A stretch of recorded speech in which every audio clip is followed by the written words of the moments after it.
Hi, and welcome to this week's Currents. Today is Wednesday, April 9th, 2025. Migrants who entered the U.S. via CBP should leave immediately, DHS says.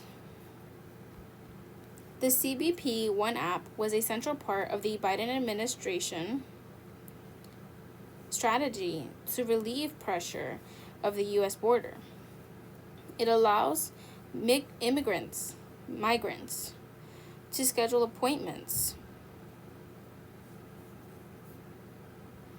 at legal ports of entry instead of crossing into the U.S. illegally to seek asylum.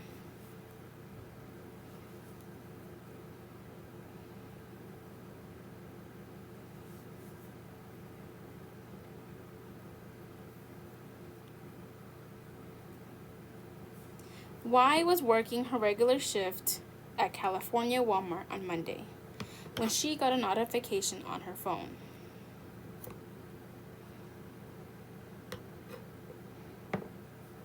It was an email from the U.S. Department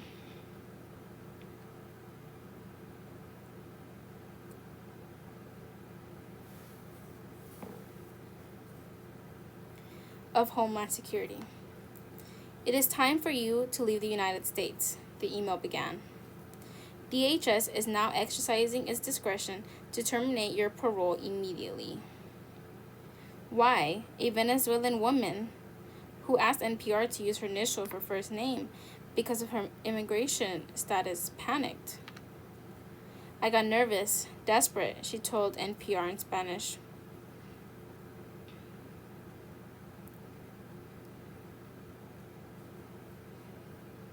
Even though I came in through a CBP appointment, I don't feel safe.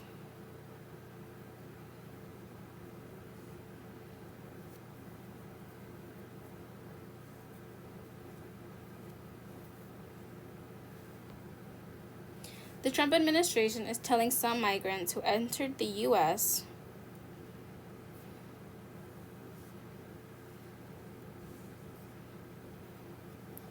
using the CBP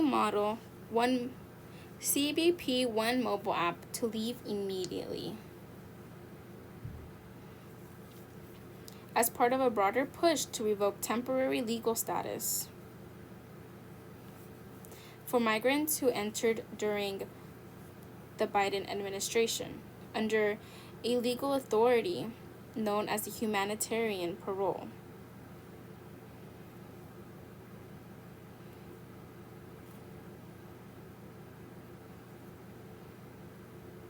Starting in January of 2023, the CBP One allowed migrants to schedule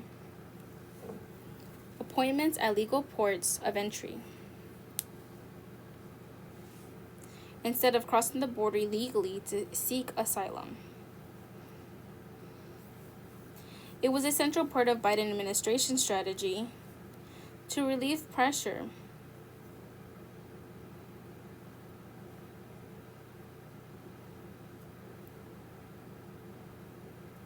at the U.S.-Mexico border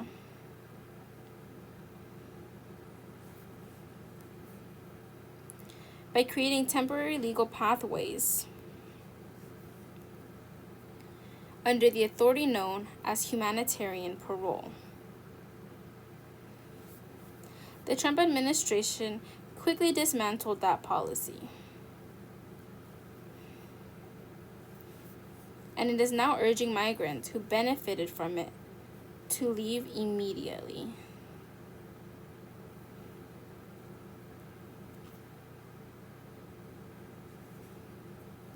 Canceling these paroles is a promise kept to the American people to secure our borders and protect national security, according to an emailed statement from the DHS press team.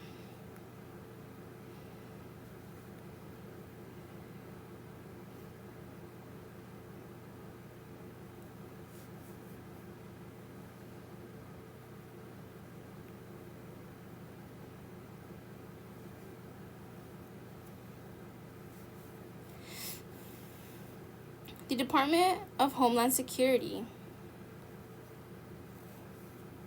says it sent formal termination notices to some migrants who were allowed to enter the U.S.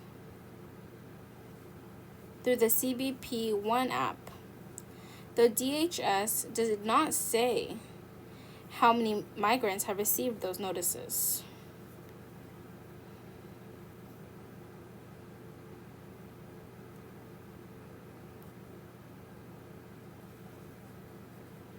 Y came to the U.S. with her 2 children in July 2024 after waiting in Mexico for an appointment through CBP One app for more than 8 months, she said. They are among the more than 936,000 migrants who use the app to schedule appointments at port of entry. DHS is now encouraging migrants to report their departure via the same mobile app. According to the termination notice seen by NPR, which the Trump administration has rebranded and relaunched under the name CBP Home.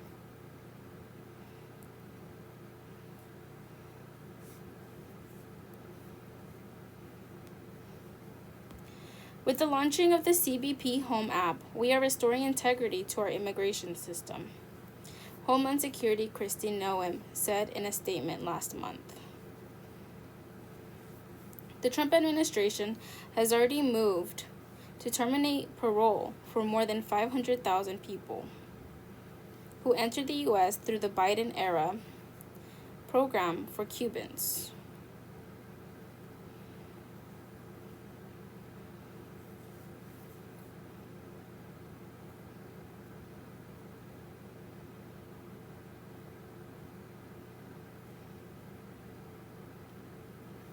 Haitians, Nicaraguans, and Venezuelans. But it has not yet terminated protections for those who entered the U.S. Uniting for Ukraine, our Operation Allies. Welcome to other programs that also rely on humanitarian parole. The notice sent this week warns that migrants whose parole has been terminated will also lose their work authorization and could be subject to criminal prosecution, fines, and removal from the U.S.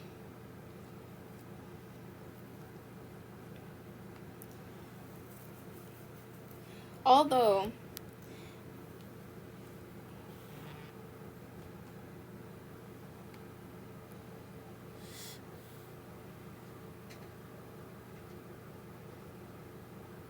it does make an exception for those who have otherwise obtained a lawful basis to remain here. DHS has not explained how the termination notice would affect migrants who are in the process of applying for asylum, temporary protected status, or other protections. People are really confused, especially if they are pending applications or pending court proceeding, said Erica Pinero, the executive director of Al Otro Lado, a nonprofit that has worked with migrants, with hundreds of migrants who use the CBP One app. Pinero says the vast majority should be still protected from deportation temporarily.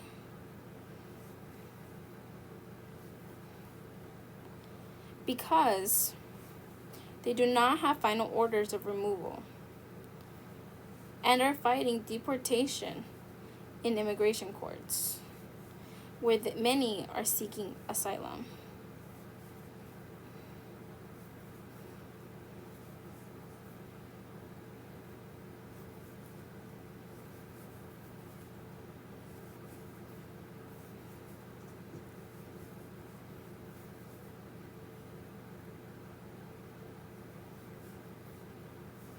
They are protected from deportation, Pinheiro said, but the letter seems to indicate otherwise.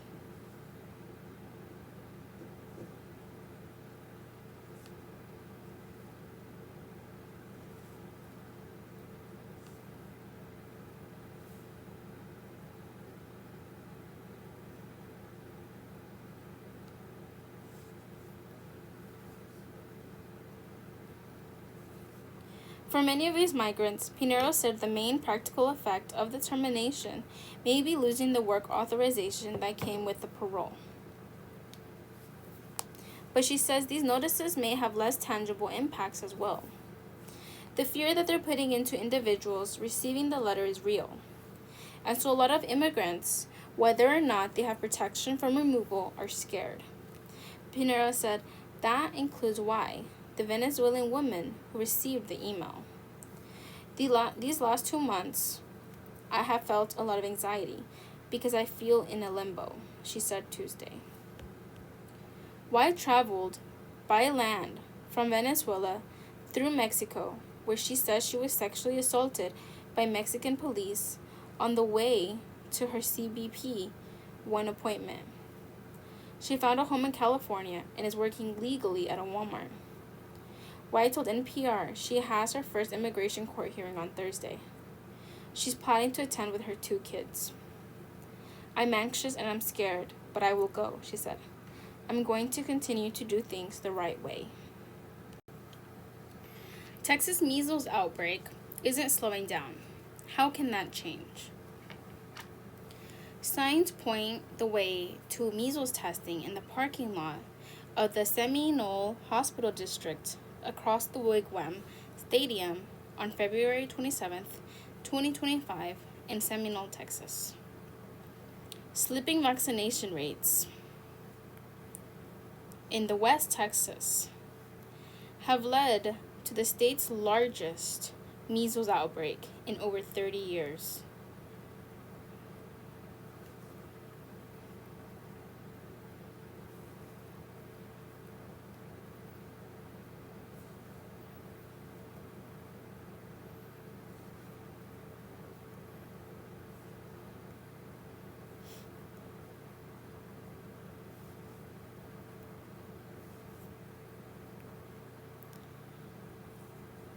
For more than 500 patients affected on April 10th, cases spread to the New Mexico and Oklahoma last week.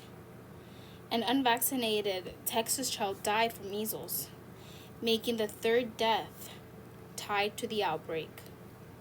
Public health experts say there is a playbook for slowing outbreaks like this. 1. Identify cases. Isolate patients. Track where they've been and who they have exposed. Most of all, drive up the vaccination rate. That's the way to stop it. This only ends with immunity, said Jennifer Nuzzo, director of the Pandemic Center at Brown University School of Public Health.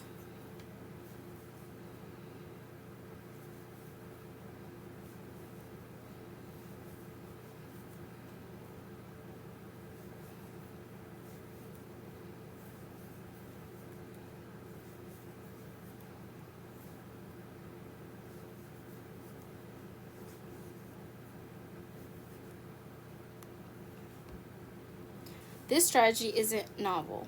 The benefits of measles vaccination have been well established for more than half a century.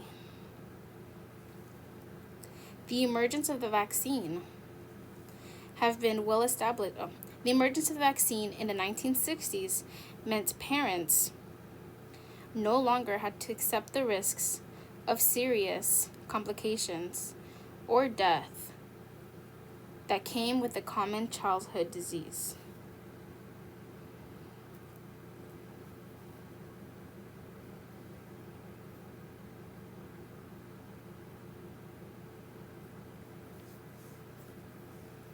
By 2000s, measles was considered eliminated in the US, thanks to vaccination. But misinformation about the vaccine began to spread around the same time.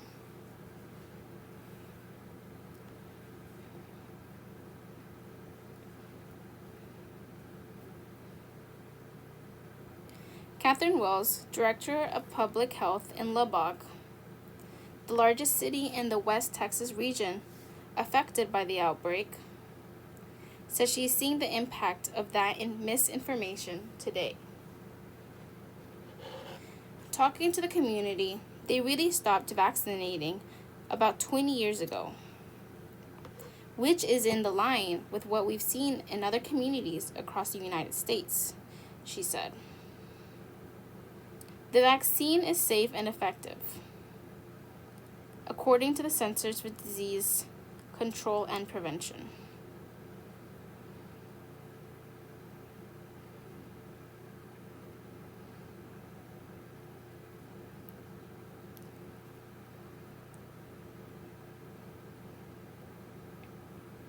With rare and usually mild side effects. Yet, U.S. vaccination rates have dipped with everything from measles to flu over the past 5 years, according to CDC data.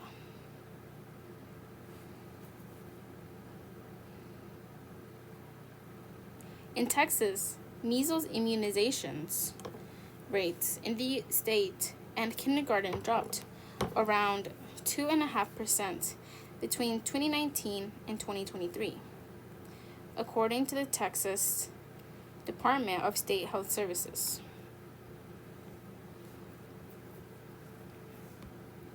The same is true at the national level. CDC data shows.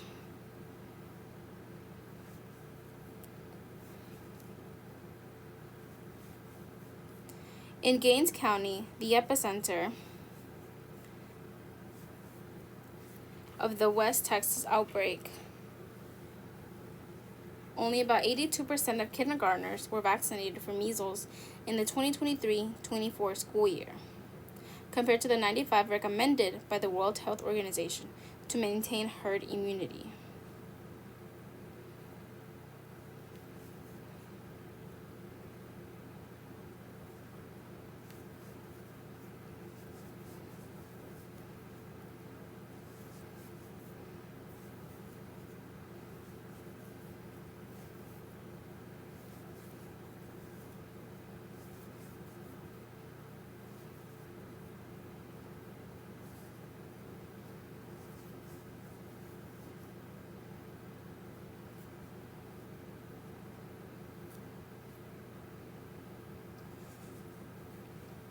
Wells also said she and her colleagues have ramped up testing and vaccination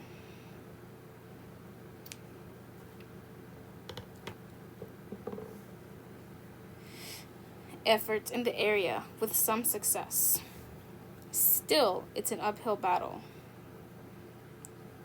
The uptake for vaccines has definitely been a struggle.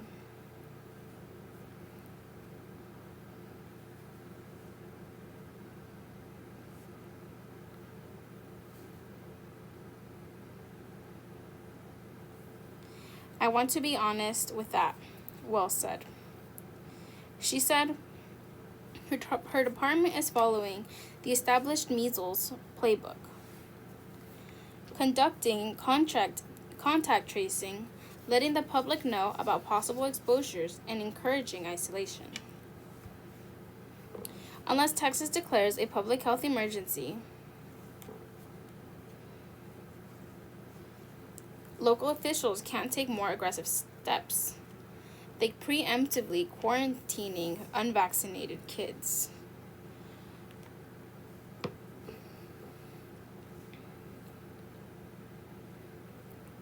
Chris Van Dusen, Director of Media Relations in the Texas Department of State Health Services, said there is no plans to declare an emergency.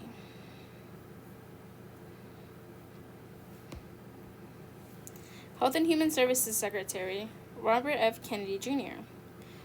Wright arrives at Rainlander Mennonite Church after second measles death of child on Sunday in Seminole, Texas.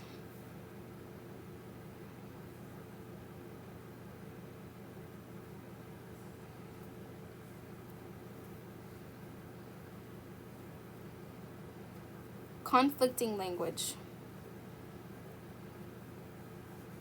While the outbreak grows,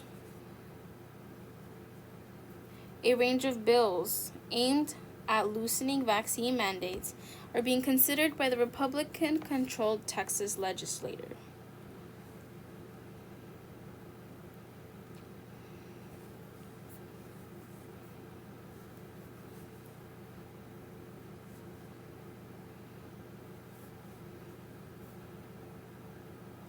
And at the national level,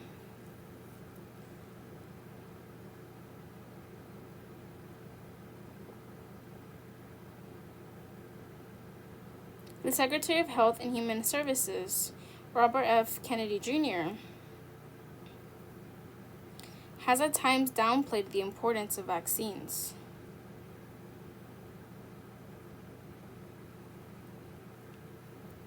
And promoted unproven alternative treatments for measles.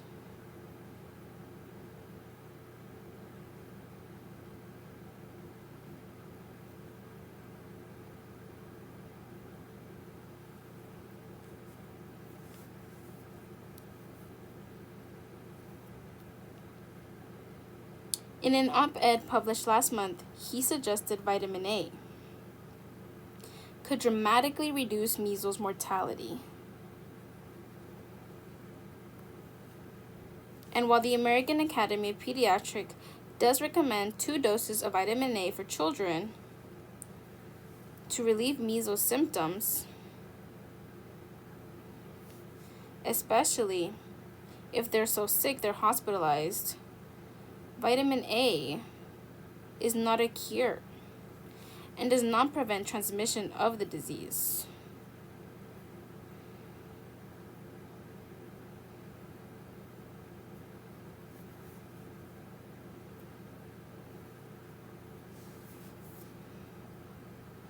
After a second child in Texas died from measles last weekend, Kennedy said in a social media statement that he traveled to visit the child's family. He said in a statement that vaccines are the most effective defense against the disease. Nuzzo said conflicting messages, adding a layer of difficulty for health professionals responding to the outbreak on the ground. I think the federal communications is muddying the waters and making the jobs that the local officials have been in responding to this outbreak harder.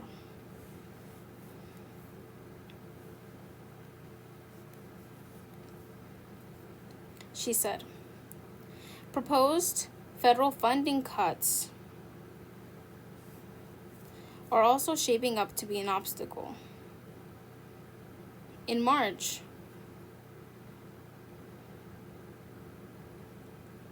the Department of Government Efficiency announced it would terminate hundreds of millions of dollars in grants to the Texas Department of State Health Services. Van Dusen said the agency has notified more than 50 local health departments to stop spending funds under the affected federal awards.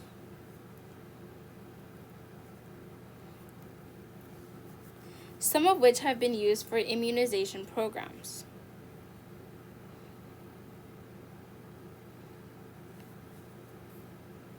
Lacey Nobles,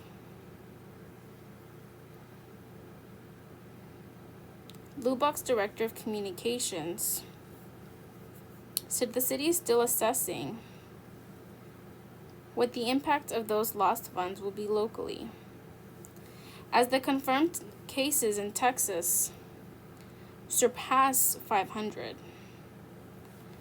Wells is bracing for a long road.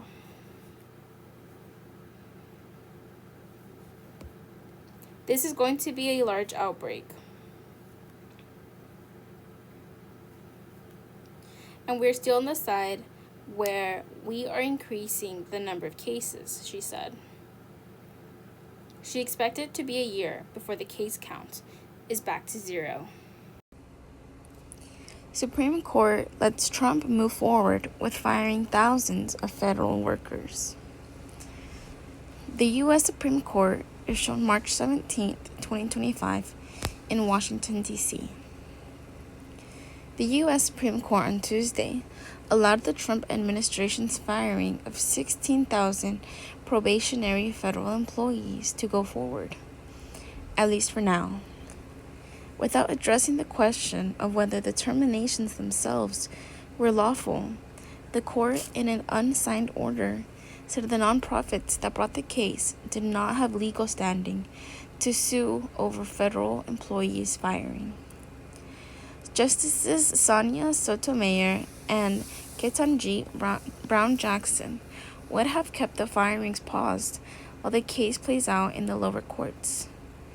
The court's narrow ruling applies only to the nonprofits in Tuesday's lawsuit, and it did not decide on the case as a whole. Nonetheless, the court's decision makes it more difficult for groups affected by government layoffs to challenge mass firings systematically.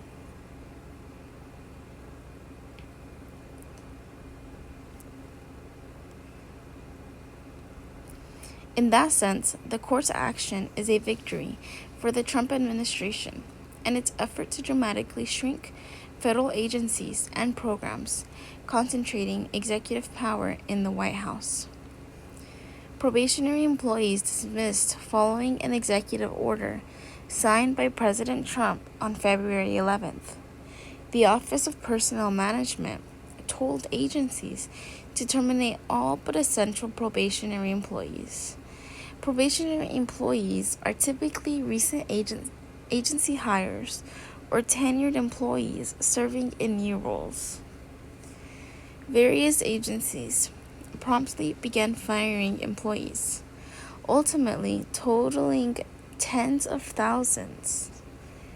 Federal workers' unions and a group of nonprofit organizations sued the Office of Personnel Management and several agencies, including the Department of Veterans Affairs, Agriculture, Defense, Energy, Interior, and Treasury to halt the firings. Those challenging the dismissals argued the OPM didn't have the authority to order firings.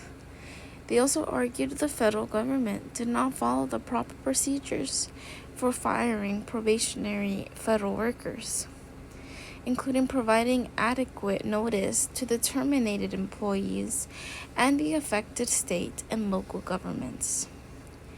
Judge William Haxel Alsup, a district court judge in San Francisco, appointed by former President Bill Clinton, initially ruled that the unions had no legal standing to bring the case.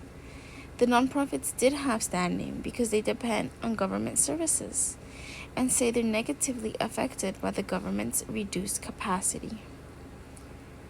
After a brief hearing last month, Alsup reinstated federal employees at 6 departments: the Departments of Agriculture, Defense, Energy, Interior, Treasury, and Veterans Affairs. Alsup said that the Office of Personnel Management, which helps set the government's human resources policies, could not direct agencies to conduct mass firings. Rather, only the departments themselves can make those decisions. The government countered that OPM did not direct agencies to do anything, and that the terminations were otherwise lawful.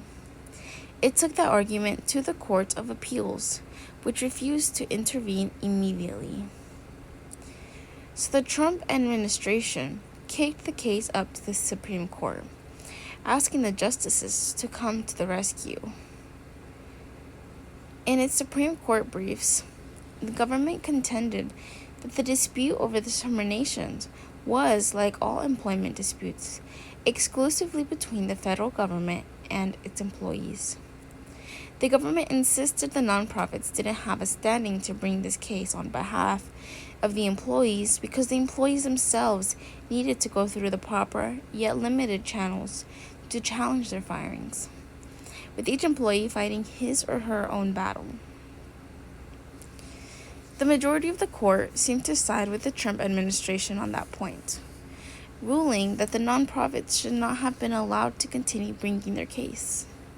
That being said, the Supreme Court stay, which allows the administration to execute the firings for now, while it litigates in federal court, does not mean the actual terminations were lawful. The High Court did not address those questions Tuesday and left the door open for other parties with better arguments to bring a case in the future. Indeed, still playing out in the lower courts is a similar challenge in Maryland, where 19 states and the District of Columbia sued to reinstate employees at more than 20 different agencies, and so far have partially prevailed.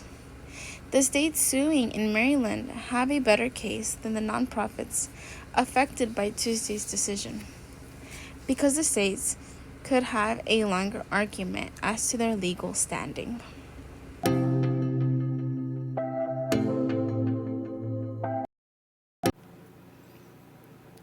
Ancient Greek and Roman statues often smelled like roses, a new study says. A sculpture of Aphrodite is displayed during an exhibition of ancient Greek art in 2007 in Beijing, China. The collection is from the 5th and 4th centuries BC.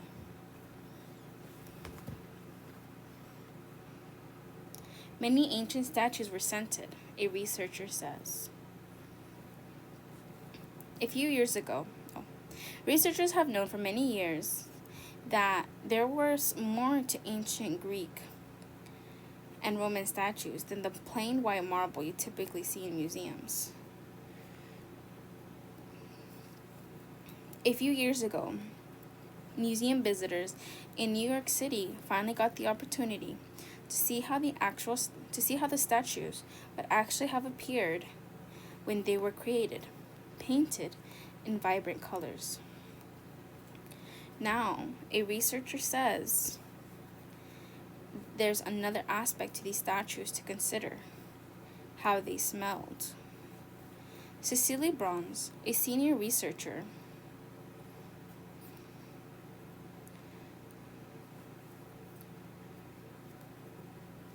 and curator at the Glyptotek Museum's collection of ancient Greek and Roman art in Copenhagen, Denmark, says ancient texts provide evidence that statues were often scented with perfumes, oils, and waxes. Her study, The Scent of Ancient Greco-Roman Sculpture, was published in the Oxford Journal of Archaeology this month. Ancient Greek and Roman sculptures were not just experienced visually. Brons writes in her article, such scents could function as a way of creating a sensorial experience and even facilitating interaction between the image and the observer without the use of touch. Previous research has shown that these statues were painted and sometimes decorated with jewelry and textiles, she writes. But the adding of scents would have made the experience of them not only a visual, but also an olfactory one. A variety of flowers and herbs were used to make the perfumes.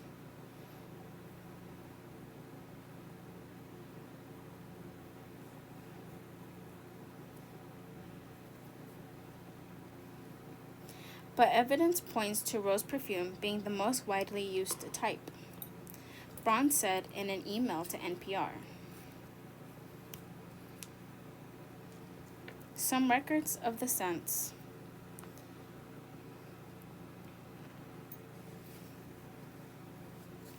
coming from ancient bookkeeping. About 2,800 stones with inscriptions have been found on the Greek island of Delos, some of which are inventories from temples on the island. These inscriptions are extremely interesting and have some clear evidence for the use of perfumes and scented oils for the cult images in the temple on the island, Bronze said in her email. Bronze also referenced numerous ancient writers as evidence of the practice. For example, the Greek physician Dioscorides provided a recipe for the Myron Rodinon.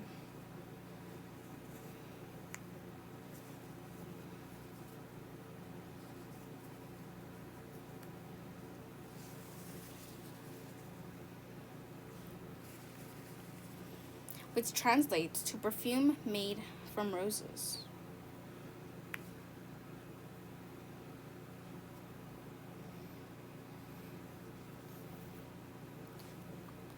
Pausanias, a Greek geographer, writes that a statue of Zeus at the Olympia was treated with olive oil, according to Bronze. Bronze is fond of a quote she attributes to the Roman philosopher Cicero about the treatment of the statue of Artemis. People anointed her with precious unguents and crowned her with chaplets and flowers. Cicero wrote, the Cicero quote clearly shows that perfumes and flower wreaths were used for the cult images, Bronze said. Physical evidence of scents on statues is hard to come by, as the oils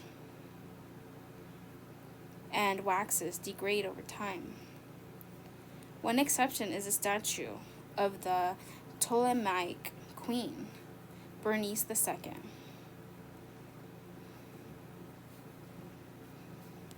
From the 3rd century BC, Bronze said previous research did not detect a scent, but did detect evidence of beeswax spread on the statue. There were religious reasons for the practice. An ancient Greek statue of Hermes displayed in the Archaeological Museum in Olympia, Greece in 2012. The motivation for scenting and adorning statues was primarily religious. It was primarily a ritual act, as a sort of veneration for the cult images, said Bronze.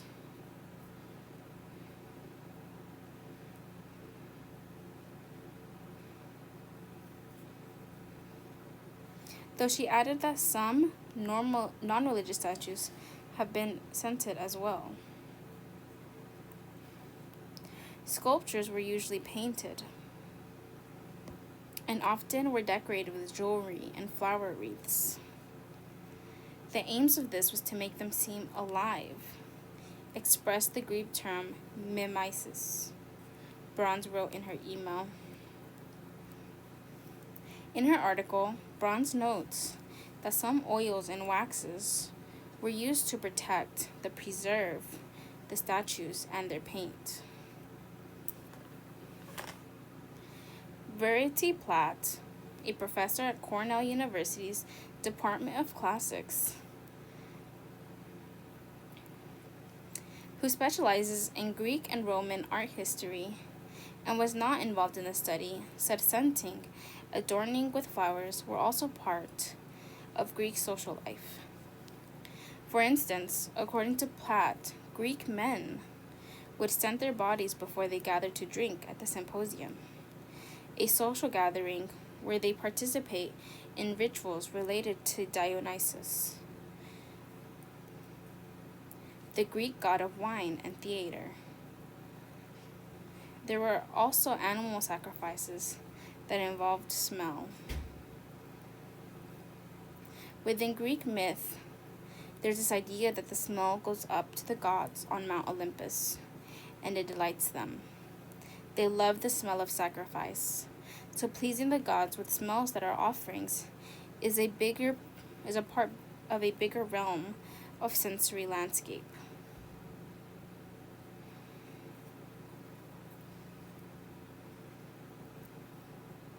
Of Greek religion, Platt told NPR.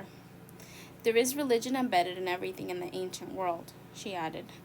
There isn't really a concept of the secular.